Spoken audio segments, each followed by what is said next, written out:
Parashat Hashavua, Parashat Matot Masei. B'siyata d'Ishmaïa, on va lire deux parachiotes en même temps. On va avoir un très grand srout. Il y a énormément de sujets dans Parashat Matot, énormément de sujets dans Parashat Masei. Et ça se suit, on va terminer, Bezrat Hashem, le livre. Et on va à la fin de Parashat Masei, on va dire Chazak, Chazak, Onit Chazak. On va donc terminer le livre de Bamidbar. Et la paracha, le nom, Matot et Massé, on sait que on se trouve maintenant dans une période où beaucoup de gens sont en vacances. Alors il faut se rappeler que même quand on est en vacances, Massé, Massé ça veut dire en voyage. Alors il faut se rappeler aussi qu'il faut être Brinat Maté. Il faut se rappeler le maté, ça veut dire le bâton, il faut être droit, il faut continuer le judaïsme d'une manière dure, d'une manière importante, d'une manière comme un maté, comme un bâton, de pas commencer à aller de tous les côtés. Parashat Matot commence par les dîners Nedarim. Dîners Nedarim, ça veut dire tous les, toutes les lois qui ont rapport avec un Neder, avec donc un vœu. Et la paracha, elle commence comment? La paracha, elle nous raconte qu'au fait, il y a trois sortes de cas de figure qui peuvent faire un vœu et comment on annule leur vœu. Alors, le premier cas de figure, c'est un père envers sa fille. Ça veut dire si la fille, elle a fait un vœu, comment le père peut annuler le vœu qu'a fait donc sa fille qui a pas encore fait bat mitzvah. Le deuxième cas de figure, c'est le cas du harous. Et le troisième cas de figure, c'est le cas de Baal. Alors, c'est quoi harous et c'est quoi Baal? Alors, harous, d'une manière générale, c'est traduit par fiancé. Mais dans le judaïsme, harous, c'est pas exactement fiancé. C'est même loin de ce qu'on veut dire nous quand on dit fiancé. Harous, ça serait quelqu'un qui a donné à une femme qui n'est pas mariée une bague de mariage, d'accord? Ou kesef kedushim, ou de l'argent pour se marier.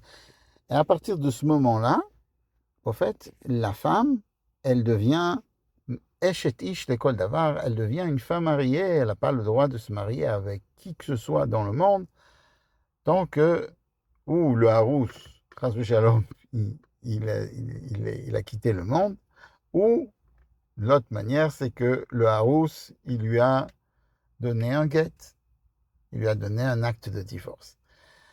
Donc, si on veut le harous, c'est le mari et la haroussa, c'est la mariée. Mais il faut savoir que le harous, c'est pas vraiment le mari. Alors attends, c'est le mari, c'est pas le mari. Non, c'est le mari, mais il n'a pas le droit de l'itiached avec sa femme. Il n'a pas le droit d'être avec sa femme, de s'isoler avec sa femme. Il n'a pas le droit de faire entrer sa femme, d'accord, dans sa maison. À partir de quel moment on a le droit de s'isoler avec sa femme? Donc, on devient mari Baal, comme ça s'appelle de nos jours, à partir du moment où il amène sa femme sous une choupa et là-bas on lui fait les sheva brachot, on va, on va euh, boire la coupe de vin et à partir de ce moment-là, ça devient un couple école d'avar, comme tous les couples, ça devient une maison, ça devient un bait pour Akadosh Baruch Hu, où il y a la Shrina. De nos jours, pour plusieurs raisons qui sont mentionnées dans le Tosfot, depuis qu'il y a la galoute, depuis qu'il y a eu les Romains, ils sont venus, il y a eu des persécutions, les Kiddushin et les Nisuin, donc les Hirusin et les Nisuin, c'est la même chose, hein, Kiddushin et Irusin.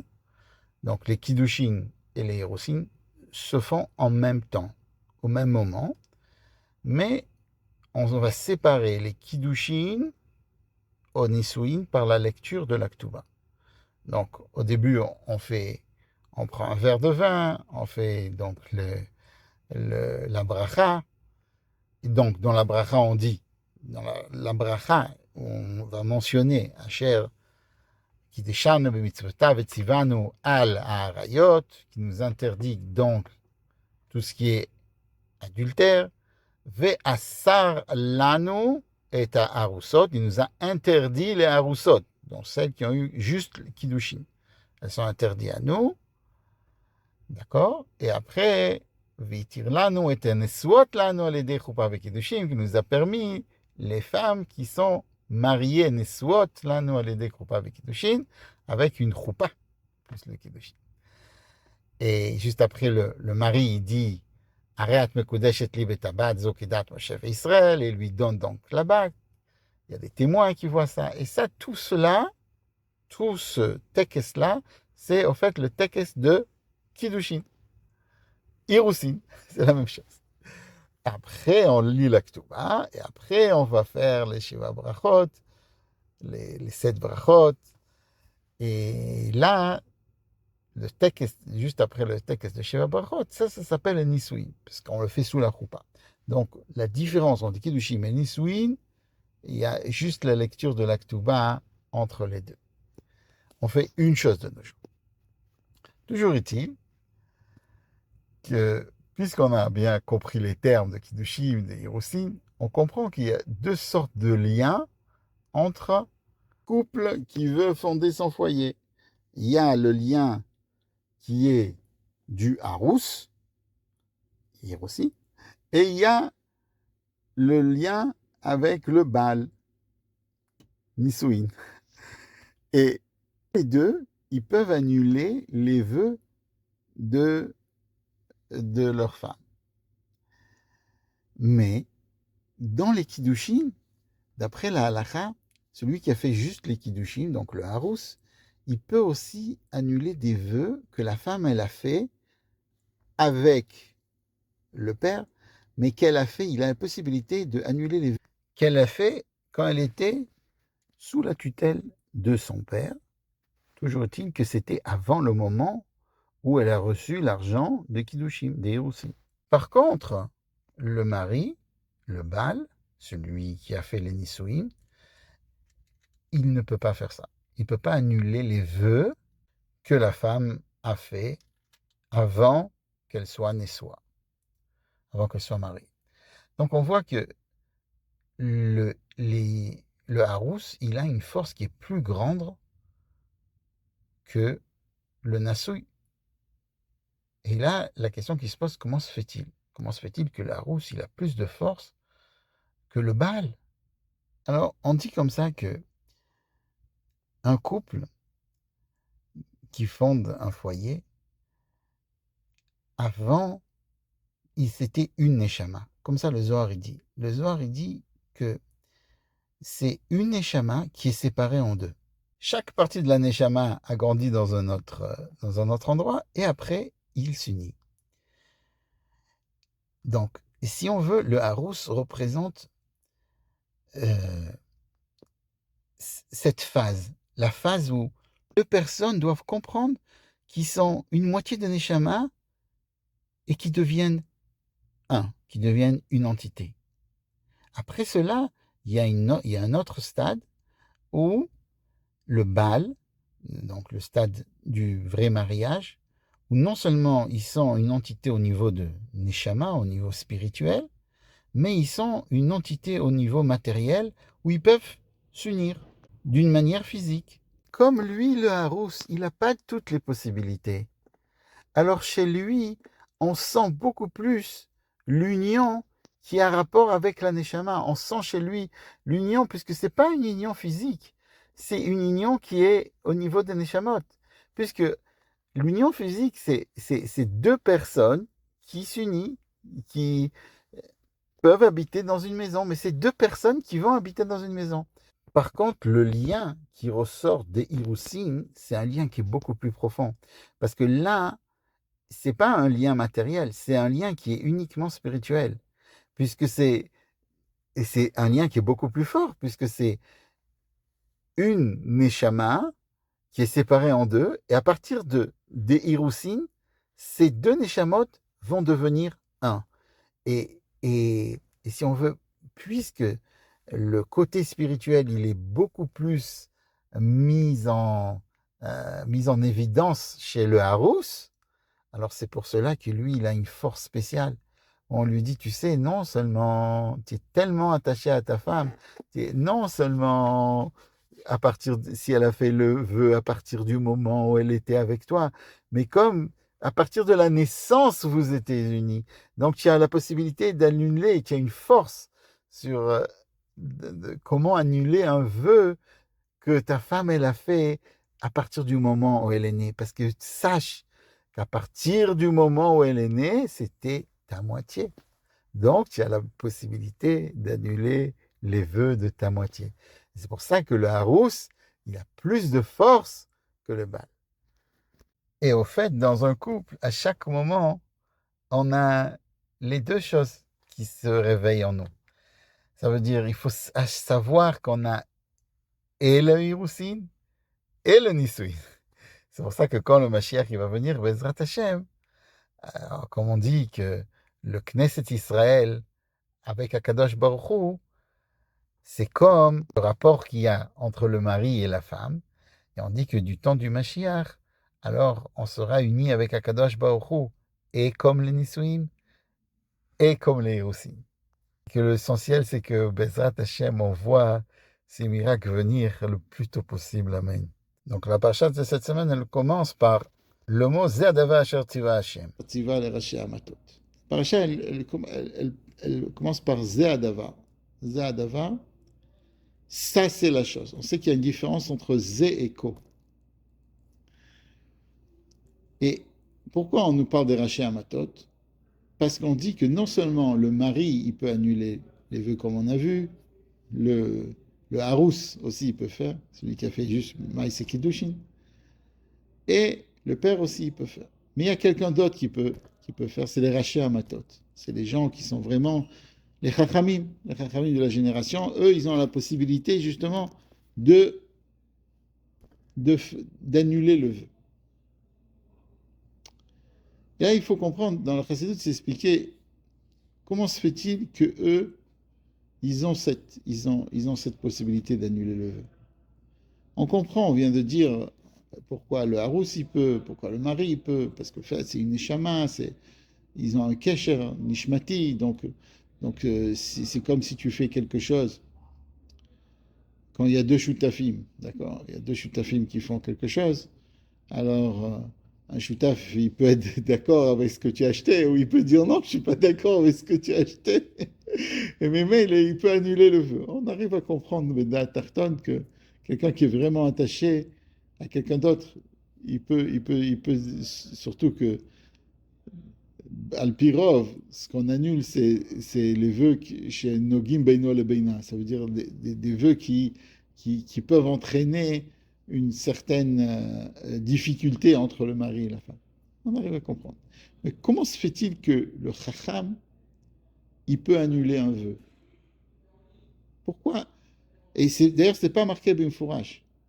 La Gemara, elle dit, c'est des choses qui sont dans l'air. Ça veut dire que les Chachamim, ils ont dû vraiment, vraiment se fatiguer pour trouver d'où dans cette paracha, comment apprendre que le Chacham, il peut annuler un vœu.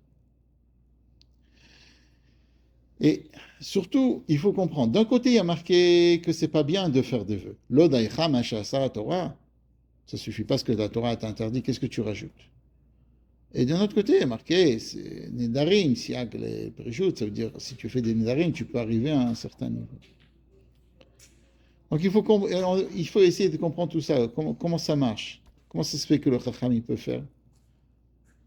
D'où elle vient cette force-là du Chacham? Le Chacham il n'est pas choutaf avec quelqu'un, il n'est pas choutaf avec lui, il n'est pas associé avec lui. Comment il peut faire cette affaire-là? Comment ça? C'est quoi la logique? Alors on dit comme ça.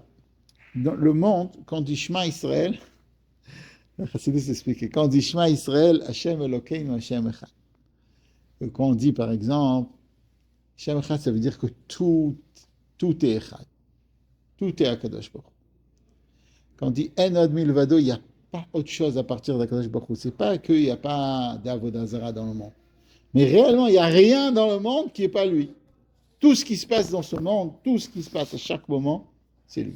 En Od Milvado. Dans le monde, il y a, si on veut, il y a du noir, il y a du blanc, et au milieu, il y a, on peut dire n'importe quelle couleur, ce sera bon, du rouge, du jaune, du gris. Le noir, c'est tout ce qui est interdit. On sait qu'on n'a pas le droit de le faire. Le blanc, c'est des choses que c'est une mitzvah de faire. Tu n'as pas de safek, tu n'as pas de doute. De respecter tes parents, tu dois les respecter, tu vois, tu fais une mitzvah. On comprend les choses. Mais au milieu, il y a beaucoup de choses de gris. Et là, quand on va s'occuper de ce gris-là, il faut se poser une question. Est-ce que, par le biais de ce gris, je montre qu'Akadosh Baruch Hu, il existe dans le monde, ou par le biais de ça, je montre que moi j'existe dans le monde et que je suis une métioute, et ça me fait du bien à moi. On peut acheter une voiture, d'accord? Et on sait que la voiture qu'il a achetée, c'est une voiture qu'on sait, oh, ce monsieur-là, quand il va avoir cette voiture, il va pouvoir faire une time comme il faut, il va pouvoir aider les gens, il va pouvoir amener sa mère là où elle doit aller, son père, et il fait une mitzvah. Et des fois, quand on voit la voiture, on voit ça, cette personne, il a acheté cette voiture parce qu'il veut montrer qu'il est là dans le monde. Et ça, c'est tout le Inyan dans notre vie Bechlalout. Est-ce qu'on montre qu'Akadosh Baruch Hu, il est là avec cette matière-là, ou on ne montre pas, on montre que nous, on est là, qu'on ne voit pas Akadosh Baruch Hu quand on est en train d'utiliser cette matière. On ne parle pas, chas v'shalom, d'interdiction. Interdiction, ça, c'est même pas la peine de parler. On parle de quelque chose, tu peux faire du bien, tu peux faire du mal. Quelqu'un, il peut s'asseoir avec un ordinateur, d'accord, et vraiment faire tous les calculs de combien il a gagné ce mois-ci, combien il a perdu, et qu'est-ce qu'il doit faire, comment il doit donner plus de tzedaka, faire tous ces cheshbonot, et il peut perdre son temps. Pas chas v'shalom, il est avec l'ordinateur, qu'est-ce qu'il fait? Il perd son temps. Et ça, c'est tout le Inyan de Nedarim. Les Nedarim, c'est quand quelqu'un il voit, de nos jours on ne fait plus de Nedarim, parce qu'on a très très peur que quelqu'un, chas v'shalom, il n'arrive pas à tenir le Neder qu'il a fait, et une fois, il y a marqué des choses très très très graves sur quelqu'un qui jure ou qui fait un vœu et qui ne tient pas son vœu. Marqué des choses très difficiles sur ses enfants, etc. C'est pour ça qu'on fait très très attention de ne plus faire de Nedarim, on dit toujours bli Neder, bli Neder. Mais dans le fond, le neder, c'est une idée, c'est une image qui te dit sépare-toi de quelque chose. Et si on veut, il y a certaines personnes qu'ils doivent se séparer. Parce que s'ils s'occupent de cette gashmiut, s'ils s'occupent de ce chet achafor, de cet endroit qui est, on a appelé gris, de cet endroit gris, alors ils vont tomber. Et s'ils tombent, c'est pas bien pour eux. Ça veut dire quoi tomber? Ça veut dire qu'ils vont faire, pas chas v'shalom des avérotes, mais qu'est-ce qu'ils vont faire avec? Ils vont faire avec des choses où on ne va pas avoir Akadosh Baruch Hu dedans. Baruch Hu, il a créé 4 mondes. Il a créé le monde d'Atzilut, Bria, Yitzira, Asiya.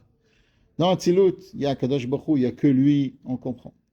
Dans Bria, alors on sait que on sent tellement Akadosh Baruch Hu dans Bria, on est tellement proche d'Atzilut qu'on ne peut pas faire d'avérotes là-bas.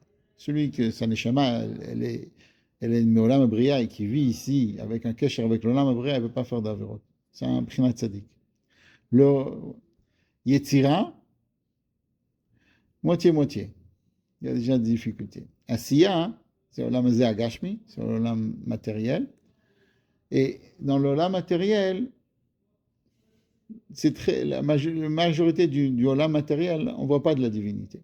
On voit de l'obscurité. On doit à chaque fois essayer de surmonter, de se rattacher dans un monde qui est plus élevé. Ça, c'est Nirmaz. On dit ça tous les Shabbatot. Dans le Pasuk, on répète donc plusieurs fois on voit ces quatre dargotes-là. Alors, quelqu'un qui se trouve dans l'Olam Asiya, c'est sûr que lui, on va lui dire, non, c'est bien, si tu peux te séparer de certaines choses gashmim que tu n'as pas besoin, alors ne le fais pas. Mais quelqu'un qui se trouve dans l'Olam Atzilut, alors lui, on va lui dire, nous, l'Odaïcha Mashastra Torah, pourquoi tu ne te sépares? Il faut, il faut que tu sois avec. Tu peux le prendre, tu peux le changer, tu peux le faire kadosh. Alors, c'est pas bien, c'est une avéra de se séparer de ça. Si tu peux prendre quelque chose et faire entrer dans la bas de l'Aktusha, c'est sûr qu'on n'a pas le droit de faire ça. La Torah, elle t'a suffisamment empêché de faire certaines choses. Pourquoi tu rajoutes?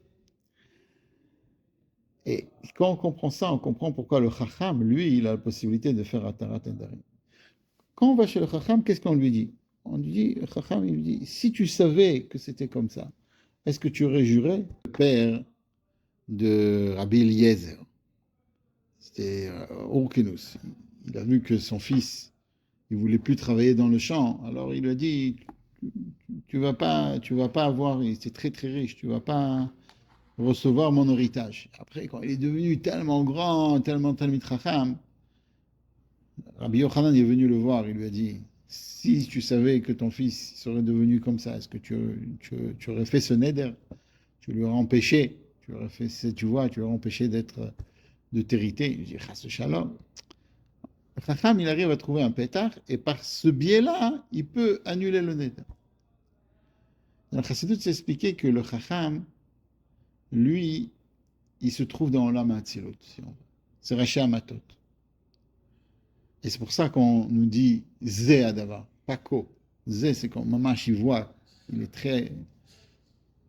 C'est pour ça qu'on parle de Avirim. Dans la Gemara, il y a marqué le mot Avir. Le Chacham, c'est la darga, si on veut que le Kohen y mange et les Béalim, ils ont une kapara. Il y avait des corbanotes où le Kohen y mangeait le korban, et par le biais que le Kohen y mange le korban, Akadosh Baruch Hu, il pardonne au Béalim, il pardonne au maître de la vache, du taureau, du korban qu'on a amené. C'est des chachamim qui peuvent montrer le chemin à Akadosh Baruch Hu. Ce chacham-là, il est à tellement haut niveau que lui, quand il va voir de la matière, il ne va pas voir la matière, il va voir comment avec cette matière-là, on peut amener la divinité en bas. Comment le monde il va être mieux grâce à cette matière-là. Alors, si c'est un chacham comme ça, lui, quand il va voir un autre juif, alors lui, il a la possibilité que l'autre juif, il va pouvoir utiliser la matière du bon chemin. Et parce qu'il a cette possibilité d'utiliser la matière comme il faut, alors lui, il a la possibilité de la tirer à Nedarim, d'annuler le vœu. Ça veut dire quoi? Il monte le juif. Comme le Kohen, il montait la personne qui a fait le neder, le Chacham aussi, il a la possibilité de monter la personne qui se trouve autour de lui. Et grâce au Chacham, alors il peut se servir. Il peut se servir du monde.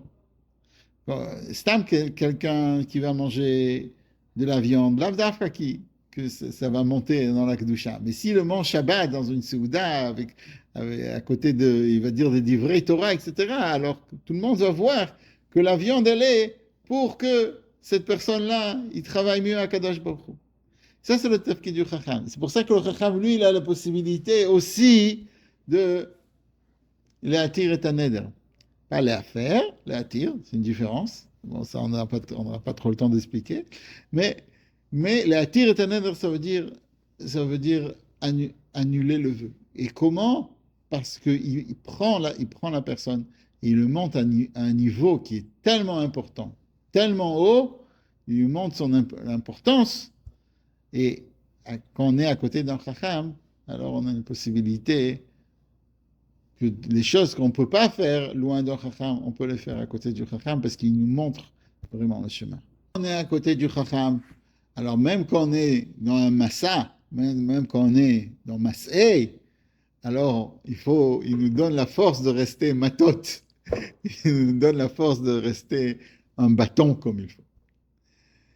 Il y a quelques années, il y a quelqu'un qui a voulu acheter une nouvelle voiture au rabbi. Et, et le rabbi, il n'a pas voulu. Il n'a pas voulu. Ils ont acheté une toute nouvelle voiture. Pour l'époque, c'était un Cadillac. C'est après que, parce que la voiture du rabbi, elle était en panne. Et il n'a pas voulu. Et là-bas, on voit l'itichassout du chacham, du rabbi, à tout ce qui est matériel. Rabbi, parce que normalement, on a acheté un Cadillac, une nouvelle voiture, avec un rabbi, alors il n'a pas voulu monter dans la voiture. Il a dit, où est mon ancienne voiture? Il a dit, voilà, il y a une nouvelle voiture qui va te prendre au OL. Rabbi, il a dit, non, mon ancienne voiture, elle est très bien.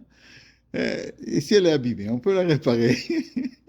Elle était tombée en panne 2 fois, on peut la réparer. Elle m'a été utile pendant de nombreuses années, alors je peux continuer avec. Et il a pas, ils ont essayé de tous les côtés, ils ont dit non, on peut pas. Ah ben, il n'a pas voulu partir au L. Tant qu'il n'a pas son ancienne voiture, en tout cas, il n'a pas voulu aller avec la nouvelle voiture. Et ça, c'était une sorte de horab à Avodat Hashem qu'on a. Que si on peut faire avec quelque chose un tsioun, ça veut dire on peut montrer que la voiture elle a rapport avec Akadosh Baruch Hu, très bien. Alors il faut la prendre. Mais si ça ne sert pas à montrer de la kedusha ou quelque chose comme ça, alors il ne faut pas. Ça c'est l'aura du Chacham. Alors que Bezrat Hashem, on apprenne des tzadikim, on apprenne des chachamim, qu'on s'approche d'eux, et que tout ce qu'on fait, ça soit toujours offen, d'une manière pour Akadosh Baruch Hu, et qu'on soit le Bnei Tzion, les enfants de Tzion, que là où on aille, quoi qu'on fasse, on voit sur nous de la Kedusha, on voit sur nous la sainteté. Shabbat Shalom.